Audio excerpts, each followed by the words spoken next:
good evening, everyone. It's Keith Jowers, Dads for Life, and we are here with another episode of the Dad Connection on the video and audio tonight. I am so excited about two guests that I have that I met recently, and we just kind of talked a little bit. I met them at the Huckabee show, and it was so exciting to get to know these two gentlemen. Now that I'm doing a little bit more acting, and then I actually got to watch a trailer that they showed of their new movie called The Mayberry Man, which, yes, I am talking about Mayberry Man featuring Alan Newsom and Rick Roberts. And I am so excited to interview them tonight. So I'm just going to have them pop on in here and say hello to our guests tonight. Hey, Rick and Alan, how are y'all? Doing good. Yeah. Oh, I am so excited to be with you guys. It's been a few weeks now since I saw you at the Huckabee show, and then we took a little picture afterwards, and Floyd was trying to cut my hair a little bit, I think, that night. But it was so exciting to meet you and what's going on in your world. And I just wanted to share you with my audience, and I'm so glad that we had a chance to finally put our schedules together and come up with this interview tonight. So welcome to the show. Thanks. Yeah, thanks for having us. I knew when I got the invitation where it said you have to wear glasses to be on this podcast that Alan and I would be natural guests. Here we are. All three of us have glasses on tonight. So, well, welcome to the show, guys. I would like to just kind of talk to you a little bit about tonight about this new movie that was sort of created called The Mayberry Man, which I actually came home, Rick. I took your advice. You asked us at the show to just watch it when you could, and I came home and I actually sat down with my wife, and we got it on Amazon and really enjoyed it. I mean, I just never knew that much was gone into actually Mayberry Days, and so I hope we can talk a little bit about that. So whichever one of y'all want to take first, just one of you start talking and tell us a little bit about, how all this came about. But first of all, let me ask you a question. First of all, both of you are fathers, aren't you? Yes, sir.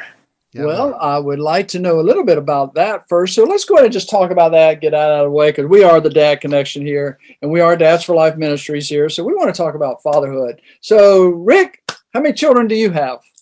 I've got two. I've got a 15-year-old boy and a 9-year-old daughter. And recently, my wife has even started talking about adoption. All right. I told her, slow down. Nobody's going to take these kids off our hands. We'll put them up and see if anybody makes us an offer. Well, I have friends that have 9 children now. So, you might got a ways to catch up with them for sure. So, yeah, I don't know how those people do that. Yeah, so they definitely change you, don't they? Yeah, you spend 3 years changing them, and then after that, they kind of change you. That's true. So, Alan, how about you, buddy? Yeah, I just have the one child. I have a boy, but he's 20. He's almost 25. He'll be 25 soon. He graduated college about 2.5 years ago. He got his job. He's a computer engineer. So yeah, he's doing fine. He's still living here at the house with us, but he's just packing his savings away. So it's his, other than having to pay us rent, a little bit, that's my retirement money is what I tell him. And so, there you go. Well, we had a daughter, and she's got us 3 grandchildren now. So they don't live in the same state as we do. They live up north a little bit, and so we have to go visit them about once a quarter just to keep up with them because they grow so quickly. These grandchildren do. But the grandchildren are a lot of fun. But there are days sometimes when those kids are growing up, you just wonder just how much fun is this, right, Rick? Well, yeah, there's all kinds of. It's funny to see their wheels turning, and when they come up with thoughts that they say out loud, they should have kept to themselves. That's my favorite part, because it's like when everything got canceled because of the pandemic. For me, I was traveling comedian, so I couldn't go do shows. And at one point, my daughter looked across the table and said, "Why are you here all the time now?" And I said, "My job's not essential. I don't have to work, and they don't have to have me. It's nice to have it. You don't have to have it." And she goes, "Oh, I get it. Kind of like your hair." Well, or like your college fund. Let's just play it like that. Yeah. So the pandemic, I mean, a lot of parents got to know their kids really well, didn't they? Yeah. I mean, for me, it was a super blessing because I was traveling a lot. It's ramped back up now, but it gave me a good year, 14 months to kind of cool my heels a little bit, be more involved with them. They had more time off from school because of it as well. So, we got into doing more family stuff, which we kind of missed out on. I'm not sure how much of it they wanted me to be part of initially, but then we kind of found a good rhythm to it. And it definitely, I know it was a tough time for a lot of people, but it was a blessing in that way for me. Yes. What about you, Alan, during that time? Oh, during the pandemic, we were both working from home, so that was a lot of fun. But yeah, Adam's really easy going. He never comes out of his room back. He's basically back there and comes out to eat and go to the restroom. That's about it. I never see him, or rarely see him. He's pretty easy. And growing up, he was a good kid. He's very literal. Like, he was one of these kids that we have a love seat and a couch in our living room, and you'd come in, he's jumping up and down on the love seat, and you get onto him and say, "Stop jumping on the couch." And then you go back in there and he's jumping on the other. I said, I told you to stop jumping on that. He said, "You said to stop jumping on that one." Just like, oh, okay. Don't jump on any of the furniture. So, but that was about as much trouble as I ever had with him. He was a really good kid. So, I let my two older brothers get in all the trouble. They were a little bit older than me, and then I just kind of, waited in the wings and see when I could slip in and do something. But it's good to have enough somebody ahead of you that you can learn from. But that's for sure. Well, gentlemen, I was really intrigued by hearing your story at the Huckabee Show, and I'd like to know a little bit. And our audience, I'd like you to let them know, first of all, how did your characters come about, and how long ago that was? But then how the Mayberry Man actually came to be what it is today as a movie. You want me to take that, Rick, or you want? Yeah, you go first. All right. So, Stark Howell, who wrote and directed the movie, he came to Mayberry Days in 2018, I believe it was. And it was his very first time coming. His dad had been on the Andy Griffith Show, and everybody kept telling him he needs to come to Mayberry Days, and he would enjoy it. And he couldn't understand why, because he wasn't on the Andy Griffith Show, and he didn't quite understand how fans of the Andy Griffith Show would want him to be at this event. So when he came and actually experienced the Mayberry Days event, he came up with the idea and approached me during that event saying, "Hey, I think I've got an idea for a screenplay. And I think would you be Floyd in the movie if we could do it?" And I said, "Well, yeah, of course. Yeah, sure. I'd do that." And of course I was thinking he's never going to make this movie. So then later he sent a script, and I read it in February of that next year. And I thought, oh yeah, well, he's probably never going to make the movie. And so then anyway, eventually came around where they started actually raising money to make the film. And I'm like, oh my goodness, I better start reading these lines and trying to learn them, and understand. And basically that's how it happened. And I may have the years wrong, because it was 2019 when they started raising money, and then we filmed it in 2020. So I think something like that. Anyway, I can't remember the exact years. It was several years in the making. And Stark is a true fan of the Andy Griffith Show. And if you watch the movie, you can definitely tell that, because there's so many little tidbits during the movie that give nods to the Andy Griffith Show. And I should say, Mayberry Man is not a remake of the Andy Griffith Show. So if there's fans out there and don't want you messing with the Andy Griffith Show, it's definitely not a remake. It's a modern day event that ends up with my character, who is a Floyd the Barber tribute artist named Alan in the movie. It's a real stretch, I know, but I really had to work for that role. And then Rick is a Barney Fife tribute artist. And we get to interact with this lead character whose father was supposed to have been on the Andy Griffith Show, like Stark. So that's kind of where it began and how it started. And then Rick got pulled in at some point. Yeah, about maybe 3 weeks before. Yeah, when I remember Stark had called me. I can't remember if he shot me an email and said call him, but we talked on the phone the first time. And I think I just heard about the fundraising for the movie maybe a month or two ahead of time. And I just assumed they had a Barney Fife already lined up since they were raising money for it and all that kind of stuff.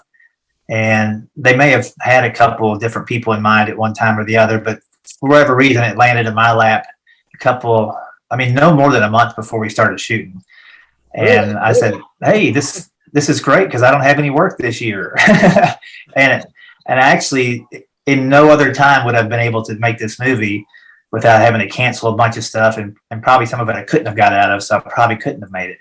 So, he told me the details about the movie and said, I'll send you a script and let me know what you think. So he sent me a PDF of it, and I scanned through to find the lines for Barney. And then I think Al and I both agreed, we saw one scene where we're both creeping through this old warehouse looking for the squad car and stuff. And when I read that part, I'm like, oh, this is like a chunk. This is like a 6-minute chunk of the movie. This is going to be good. And so I called him back and said, yeah. I said, just let me know what I need to do. And he said, block out these 2 weeks, come up to Indiana, and don't expect to get paid too much, but we'll have a lot of fun. And he was right about all of it. Well, the story itself is just, I don't know. I was sitting there watching it, and actually I need to watch it. I'd like to watch it again. I need to get me a DVD. So, but I'm looking forward to actually watching it again. And I know you got some DVDs for sale, by the way. So where could somebody actually watch the movie or actually buy a DVD, Rick? Well, you can go to weaversdepartmentstore.com and they'll fulfill your order. Or you can go to Mayberry Man or MayberryManMovie.com, and both of those sites have information about where you get the DVD, where you can catch it streaming, and where you can see it at the theaters, because it is in theaters, kind of on demand from the theaters. They'll pick a date, or we'll have a connection in the town with one of the actors a lot of times. And like we've got one coming up in Scottsburg, Indiana, next Sunday, the 21st, I think it is. So right around the corner. But one of the actors, Eric Lowry, who's the mayor and the judge in the movie, he's actually got 2 roles. It's his hometown, so he's put together a big day. And we've done that in different towns. Alan's got one coming up in Huntsville as well. What's the date on that? December 7th? No, the 11th. 11th. Mm-hmm. So is there a place where these are listed at that people could find out where you're going to be at? Yeah, just MayberryMan.com or Mayberry Man Movie. Both of them will have that information. All right. Well, any chance you might coming down to Florida? I mean, we do have nice weather. You know what? Alan and I met a guy in Orlando. I wonder if we can get in with him. Remember that guy that we talked to at the taping? Yeah, the magician. Yeah. Yeah, he might have a That's theater right. setup that we could do. Yeah, I met him that night as well. So, well, actually, I've done a couple of movies myself down in Orlando. So we just finished up one on human trafficking. So I could see, I've got a few people down there I know to see what we could do. But Yeah. I just think that it's just a neat story, because in the days we're living in, gentlemen, isn't it time that we just have some good old family fun and entertainment again? Yeah, I mean, you can only watch Bonanza so many times without wondering if Haas is ever going to get on a diet. But it's a good movie for the times for sure. And I think Alan would agree. Like during the pandemic, people were stressed out, and we started not trusting each other. We started doubting each other. And this movie is all about a character who starts out that way and evolves into a person who's outwardly showing help and empathy to other people, including our characters at one point. So, yeah, I think it's a good transformational story for this time.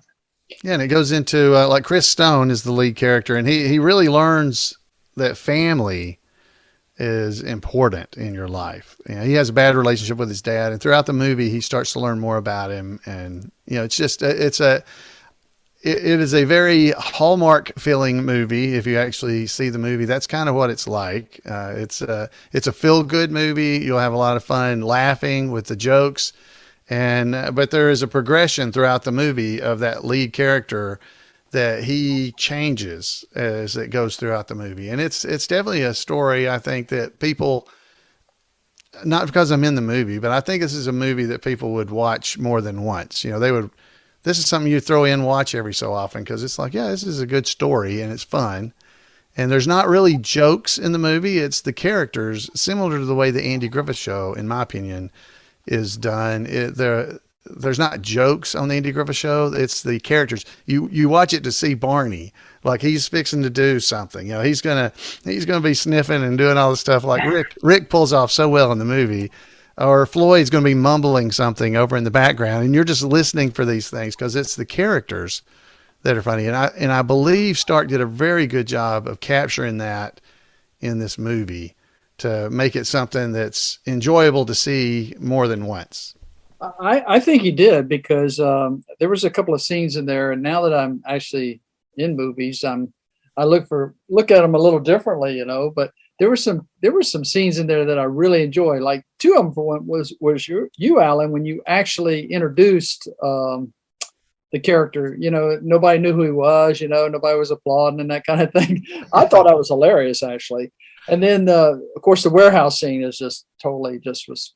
It's worth the movie just by watching the warehouse scene. That was my favorite part. When I read the script, that's what Rick was saying earlier. When I read the script, I got to that portion of the script where Floyd and Barney and the lead character were going on this adventure. And it was the most like an Andy Griffith Show episode of any other part of the movie. And it was just one of those things I was looking so forward to filming that, and Rick and I were definitely saying we've got to make sure we don't mess this up, because this should be great, you know. And we were excited about getting to do that and riding the squad car, and it's just that's a fun for me part of the movie. Well, that's what sold me on watching it when I saw the clip at the Huckabee show. That's what sold me on. I had to see that movie. Of course, in that clip you see Rick doing Barney. He gets to sit down in a squad car, but you're seeing him through the window of the squad car, right, start to react like Barney and getting that swagger and everything. I was standing there while that was being filmed, trying not to laugh as I was watching Rick right through that window, and it's great, and I'm so glad it came out. I think it's honestly even better on the film because it's got that music, that that music. It builds it up where he's just, you know, he is so excited to be sitting back there, and he did such a great job. And I really enjoyed the ending, but I won't talk about the ending. I can't give that away. So right. It's really good. Yeah. So. The other thing about that scene too, and I've watched the movie maybe 4 or 5 times now, so some things I'm seeing the same, but I'm seeing it extra. And what I like about that particular scene with the squad car, when I'm behind the wheel, is because it's got the windshield there, it almost looks like you're watching an episode through a TV screen. It's framed up the same as a TV, and it's pretty much black and white because it's dark out. So it really feels like you're watching a little snippet from an episode. At least that's what I was trying to make it feel like. And then now that I've seen it a few times, I'm like, oh, maybe that's part of the charm of it. It's very grayish, black and white, nighttime shoot. So it kind of feels like it. Plus that music, like Alan said, I mean, they really, between the music we got from Miss Hagen and the scoring that the guy did to kind of build that actual moment up, I thought they did a good job with it. So we should play that up because, the movie actually has music from the Andy Griffith Show on it. That Earl Hagen, who wrote almost all the music that was used on the Andy Griffith Show, we were able to get that library from her because she owns it now, his widow, and she let them use that music that's from the show. So that's throughout the movie. There's that subliminal to some degree. You hear this music that's from the Andy Griffith Show, and it just adds to that feeling of it being from there. And we're so thankful to her for letting Stark and Court Howell, his brother, use that music. And Don Knotts' daughter's in it as well, right? Yeah, Karen's got a part. I kind of wish she had more. And then I understand when you're writing the script, it's hard to give everybody a ton of time. But I would have loved to have, I'm sure Alan too would have loved to have a couple scenes with her where we did some interaction. You know, I could even see her coming to the studio warehouse looking for that car and being part of the group, you know, just tagging along or hanging out. So hopefully if there's a second one, she has a little bit more in it because she's a great gal and so much, you know, just heritage along with Andy Griffith Show. And she's definitely got her dad's timing and a lot of good characters too. Yeah, so they had planned to have more actors and actresses from the Andy Griffith Show be a part of the movie, but because of COVID, anybody that was a Screen Actors Guild actor, a SAG actor, had to drop out of the movie because it was going to basically, it was a crowdfunded movie that was low budget, but it was going to triple or more the budget of the film, or the required budget, to have those actors in it to be able to perform all the safety things that they would have had to done. So they had to drop out of the movie. And Karen was luckily still able to attend. Dixie Griffith, Andy's daughter, was going to be a part of the movie, and she had to drop out. George Lindsay Goober, his son, George Lindsay Jr., was going to be a part of the movie. Clint Howard was going to be a part of the movie. We had a lot of legacies, is what we would have called them, from the Andy Griffith Show that would have been a part of the movie, plus several of the cast members were planning to be in it. So, but it all worked out well, and I think all in all, they did a great job in dealing with that adversity and putting in scenes that made the movie even that much better. So let's segue into something about that. Talking about the show itself, seemed like they worked through a lot of problems, didn't they, in different episodes? And what I really liked most of all was Andy and Opie's relationship as a single dad. He was raising him up and teaching him lessons, and Opie didn't want to listen all the time, does it? Just like most children. But what do you think mainly that we could learn today, or that we've gotten away from when it comes to the Mayberry method, as you refer to it, Rick, in your outline of what you do? So what is it about the Mayberry method that we can learn from today to make our families even stronger? Well, I think we've cluttered it up with everything we possibly can to make ourselves feel like we're busy and we're important and we're doing stuff. We're taking pictures of our food.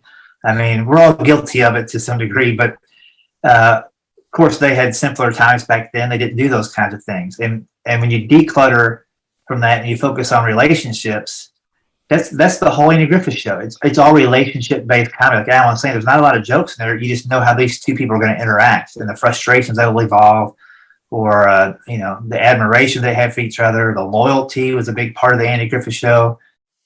Between Andy and his son Opie on the show, there was a good stern father who didn't put up with a lot of nonsense, but also knew how to have fun, and on a few occasions had to admit when he was wrong and was second guessing his son. And so, I think the one of the strongest things a father can do is just admit their mistakes to their kids. And I've always tried to maybe stay a couple years ahead of the mistakes they might make and tell them how I did stuff wrong, so that they already know the right thing to do, without telling them, hey, after the fact, you messed up, I should have told you this. And I think Andy led by example a lot of instances, and even Barney. Sometimes Barney learned from Opie more than Opie learned from Barney, but still Barney would try to implement little pieces of advice to Opie and the others. So, when I do the Mayberry method speech, it's really all about getting back to community. If you know your neighbors, then you're more aware of when things aren't going normal or right, and you can take care of problems before they get really big.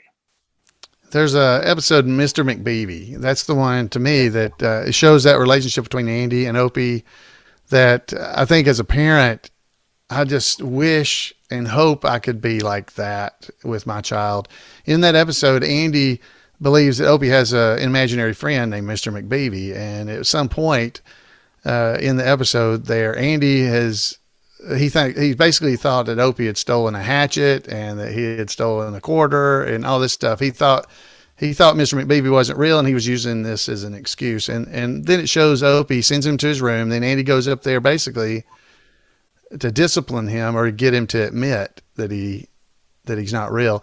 And then that conversation that you see between Opie and Andy, in that where he's telling Opie, said, son, just go ahead and admit that Mr. McBeebe's not real. And then you see Opie start to say, Mr. McBeebe's, but Pa, he is real. He is. Don't you believe me, Pa?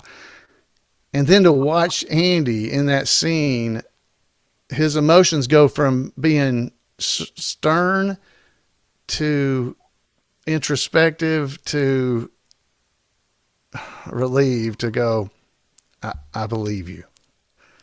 And he doesn't punish him. He walks out of the room. That always, I'm just like, wow, I hope I could have done that. And then, of course, later on in the show, you actually find out Andy does meet Mr. McBaby and finds out he's really real. But what he says to Barney, when he says, Barney said, I hope you didn't spank him too hard. He said, I didn't spank him. He said, what? You don't tell me you believe in Mr. McBaby. He said, no, but I believe in Opie. And I think that was the relationship you had between the dad and his son, where he believed in his son and expected his son to believe in him, because he said, I've asked him to believe a lot of things over the years that to him must have been just as unbelievable as Mr. McBeebe is to me. And I think we need to remember that with our kids as we go forward. Anyway, that always impacted me so much. And I want to recommend dads read the book that Ron Howard and Clint Howard just put out. It's called The Boys. It's a brand new book. It's only been out about a month, not even quite a month, but it's called The Boys. Basically, that entire book is about the relationship that those two boys had with their father, Rance, and their mother, Jean, and how they impacted their lives and grew up to be Ron Howard and Clint Howard, and the lives that they have lived. And even in that, Opie was originally written to be kind of a little wiseacre, a little bit smart alecky, kind of like Dick Van Dyke's son on the Dick Van Dyke Show would come in and give little zingers. And Rance Howard actually talked to Andy during the read-through of the first script and said, I think you're doing Opie wrong. I think you should have him be respectful of you, and it'll be different. And so Andy went back to the writers and said, I want you to model the relationship between Andy and Opie to the relationship between Ron and Rance. And Wow. that's in the book, where Ron Howard's telling that his dad didn't even tell him that until I think the 80s or 90s. He didn't know about it. So it's a great book. I definitely recommend that for fathers, because just listening to how they did, I mean, they weren't raised in a Christian home or anything like that necessarily, but just that relationship between the father and the sons, it was a very powerful book. Well, I always knew that they had a pretty good relationship. And, I've talked to a lot of dads and coached and worked with dads that weren't divorced, and a lot of dads that were divorced. And I would always just encourage them that you are the greatest, influence in their life, whether you're divorced or not, from their mother. But you have to be important, because there's a lot of dads that would stay at home who still aren't engaged in their kids' lives. And being in law enforcement for 30 years, I spent 20 years of my life working with kids. And I can tell you that there's a lot of all the counseling sessions I had, a lot of them were at home or just not wanting to be involved in their lives. And it's so important. And I think when I watched it, in fact, I was recently, my wife and I were babysitting our 3 grandchildren for a week, and they liked the older shows. I turned on Leave It to Beaver. And of course I turned on the Andy Griffith Show, and they like watching the old TV shows. I'm like, yeah, this is better than YouTube. Okay. This is really good. So they were learning from Opie, and of course, they're only 5 and 8 and 3, but they were sitting there watching those episodes, which is really cool. And they wanted to watch them over and over again. So anyway, so it definitely had an effect on people's lives. There was one scene in the Mayberry Man I was thinking of a moment ago. And it's actually, I just was on a sitcom with him, one of your actors, Gary Nation, and at the old store, which I won't give that away, but that was so powerful, because it really kind of makes you think about, the relationships I know what he was thinking about. The actor was thinking about his dad and all that stuff in this old store, but it was just powerful. So just kind of tell us a little bit about how that scene came about, or what it has to do with the actual show. You're talking about in the movie, that scene. Right. Yeah. Yes. So basically, as I said, he'd had a bad relationship, the lead character, with his father. And during the movie up to that point, he'd asked Floyd, well, tell me about, you used to talk to my dad a lot. What did he talk about? And I told him stories about his dad. And so that got the wheels turning, and he started to think about some of the things like that.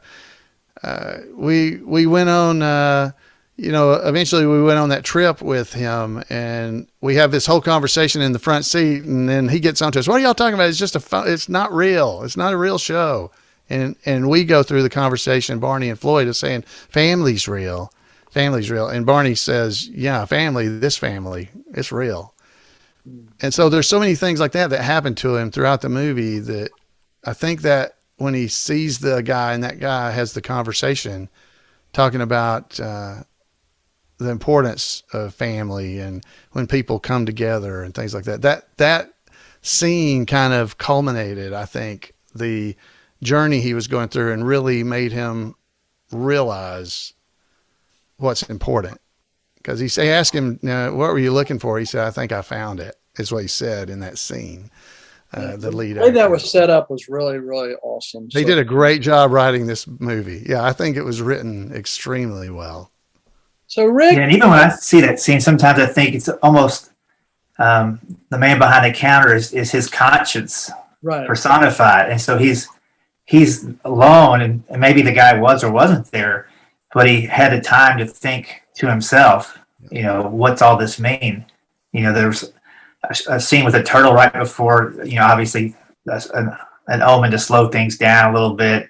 He's out in the country and he stumbles in the store, and it's just all those things, to me, it's like it's all ruminating in his head and he's trying to make sense of it, but it's the first time he's let his anger down enough for another emotion to appear in his soul. And you can kind of see it on his face. It's really subtle, but that's a big moment of change for him. When he comes back the next day, he's a whole different guy, and he's looking for ways to get me and Alan involved, and Barney and Floyd involved with the whole weekend. And a lot of good stuff happened after that in the movie for the character. Right. That's right.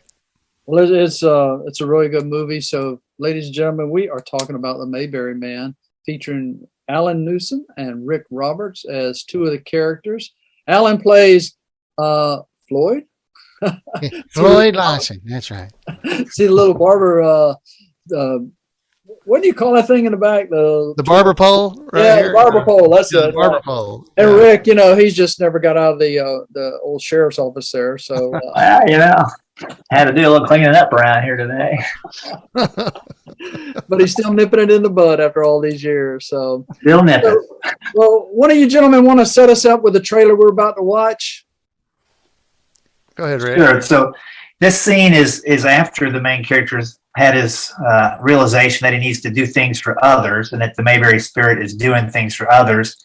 And he happened to have just shot a movie the previous year at this old movie studio in Wilmington, North Carolina, I think it was where it was.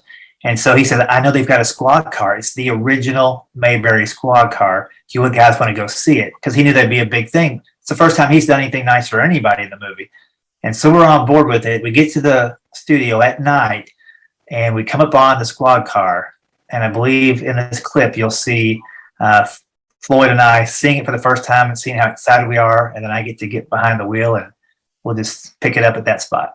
All right. So we'll be right back after we watch this clip from The Mayberry Man, starring Alan Newsom and Rick Roberts. We'll be right back.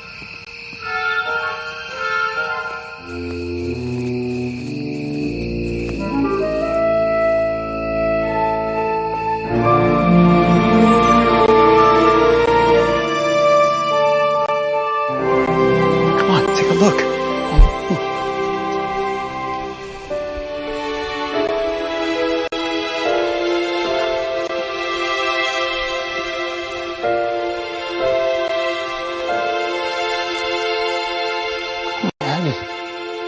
I can't believe it. Yeah. Oh. Hey, it's beautiful. You want to sit in it? Oh, I don't think I should. I can't do it, could I?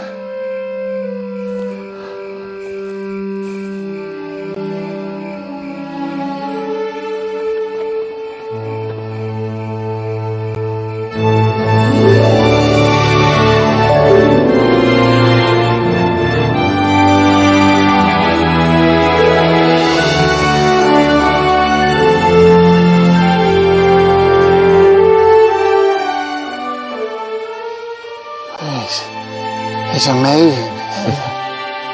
Yeah. You think he would sell it? Oh, no. No, the owner of the studio told me he's had a lot of offers over the years, but he won't sell it. This puppy's staying right here with the studio. What was that? Was that the security officer? I don't think so. Hey, follow me.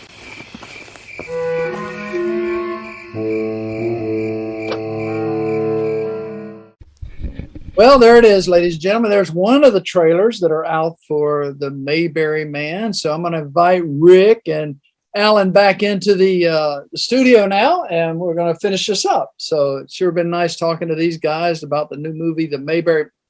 Whoa, wait a minute, guys. Where's Alan and Rick? What'd y'all do with them? Well, we had to nip them in the bud, didn't we, buddy? Yeah, we did. Oh, yeah. Well, you know, I think they went looking for Rafe Hollister's steel. That's right. Oh, yeah. Well, look at here. That's my buddy Snippet down there. Yeah, nip it and snip it. Snip it. That's The snippet. I like that. I like that. So, yeah, that's funny. hey, You're funny for a deputy, Barney. hey, Thank you. Floyd, can you think I could trim me up a little bit tonight? Well, I did. You were looking pretty shaggy there in the back. You know, yeah, we could trim that up for you. Yeah, every head's a walking testimony, you know. He used to practice on cats, you know. Oh, I did. Yeah, I used to catch them out in the alley.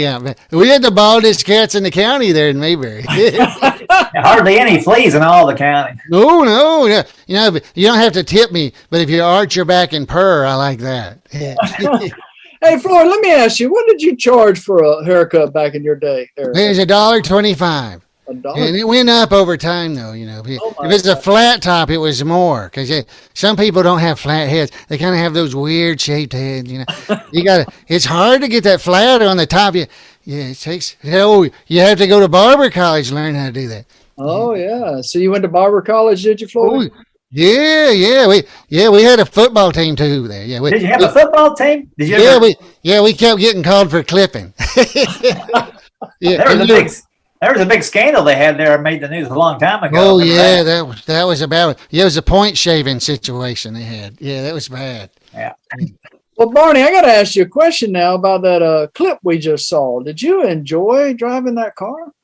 Oh yeah, she's a real fine machine. You take care of her, she'll take care of you. Yeah, well, that's a nice car too, and it's a real one. It's not a replica like the one Barney had. Yeah, That's right. It's a real step up from what I had. Yeah. Well, you know, Barney, I've seen you drive a car before, but the steering wheel actually came out of the, Oh, that was a real bad deal, you know. I picked up the paper that morning, saw a good deal, and thought I could get it from that little old lady who wrote it once a week to church and back and to Thanksgiving once or twice a year. But I tell you what, I got in there, that thing just came right back at me, and Goober was going to throw up in the back, or Gomer was, so I made him sit by the window. Yeah, Gomer thought you had too much grease in your steering column. Too much grease in there, and we had some sawdust in the wheels, didn't we? Oh, yeah. Yeah, it makes it run smooth as silk for a few days. If you do. I hear you guys kind of travel around now that the show's over, and you kind of do shows and corporate events. All right, tell me a little bit about that. Oh, yeah, you can go to rickroberts.com and check out all the stuff that I've got going on. Sometimes I show up as Barney. Sometimes I do a Mayberry Method motivational speech. And sometimes I'm out of uniform doing a little stand-up. I know Floyd, he's been making a lot of personal appearances. Yeah, just as Floyd, though. Yeah, I don't do it as anybody else. It's just me. I mean, we have a lot of fun. Yeah, you can go to mayberrybarber.com. That's got stuff about me on there, but not about any appearances and stuff because, you know, I can't get anybody to let me appear in anything. That's what it is. Well, I guess, Floyd, after the pandemic we just went through, you had a lot of hair to catch up on, didn't you? Oh, yeah. They were shaggy. It had been growing for like a year and a half, some of these people. Oh, yeah. And when you cut it, they had that tan line where their hair had been. Oh, it was terrible. There's not much you could do about that. You just put some powder on there, and that helped. How did you keep Barney still in the chair all those years that you cut his hair? Well, Barney, you know, he won't sit still. He's a wiggler, and one lobe's longer than the other. It's hard to get his sideburns even because one lobe's longer than the other. It's real tricky sitting in there. The whole time I'm just staring at that cup with all the combs in it and that blue juice. I always Yeah. thought that might be illegal. Yeah, that's not to drink. That's not to drink, though. That's Not again. no, you don't want to do that. You learned the Ooh, first time around. yeah, that's terrible. Well, Yeah. Barney, I spent 30 years in law enforcement. And Yeah. How many bullets do you have? I think I've only got the one on me still. I'm Let me up, to check. I'm up to about 3 now. So, but I want to show you that you've been my inspiration over the years. So I just got your sign right there. You might Ooh, sign for me yeah, sometime. look at that. It looks like he's smelling something in that. doesn't it? Yeah, sniffing out crime or something. Oh, Barney, that's a good one. He is the bloodhound of the law, right? Yeah. Well, guys, tell us about the movie and where we can go see that movie. We'd like to see you guys starring in that movie.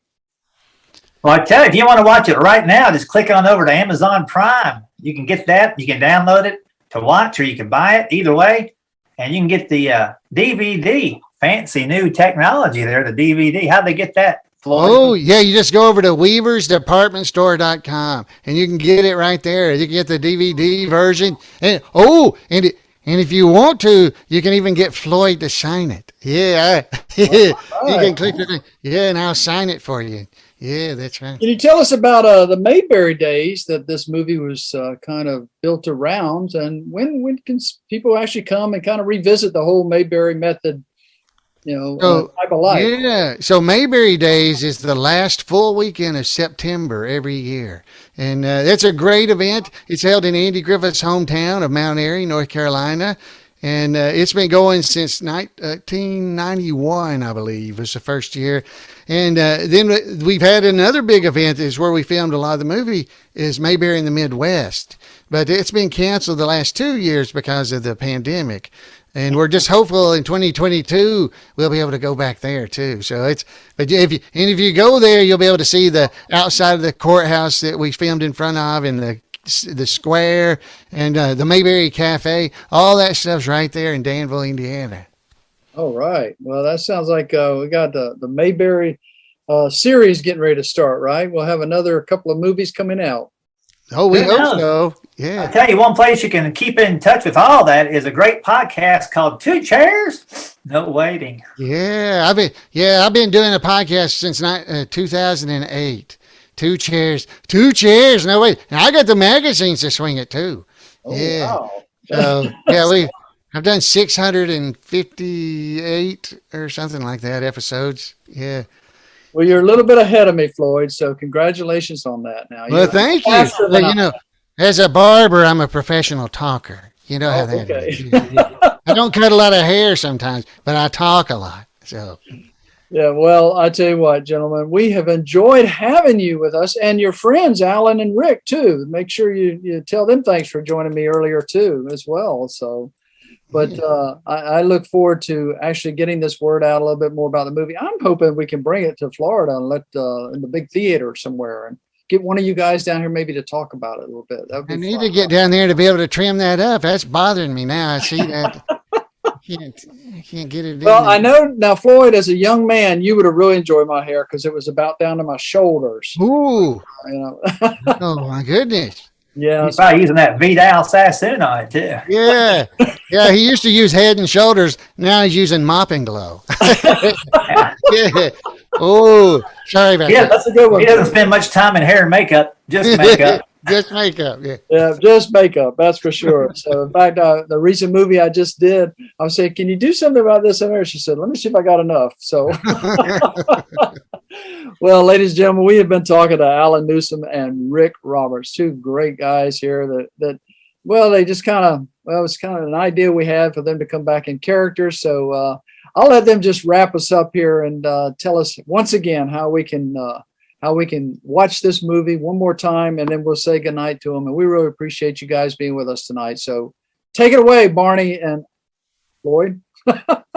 Well, you got to go to mayberryman.com or mayberrymanmovie.com. It'll have all the facts, including theaters where you can actually go see it with a big group.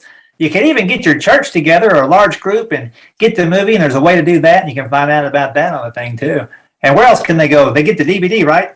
Oh, yeah, they can get the DVD. They can head over to weaversdepartmentstore.com and pick it up over there. And they have the DVD and everything over at Weaver's, and a bunch of other Mayberry Man stuff too. If you'd like to get it, hats and shirts and all kinds of stuff at weaversdepartmentstore.com. Well, you heard it right there from two of the original guys, Floyd and Barney. So we appreciate you guys being with us tonight. And well, we're going to see you around Mayberry again soon. How's that? Sounds good. Goober says hey. Yeah. All right. Hey, Goober. All right. Good night, guys. Thank you for joining us.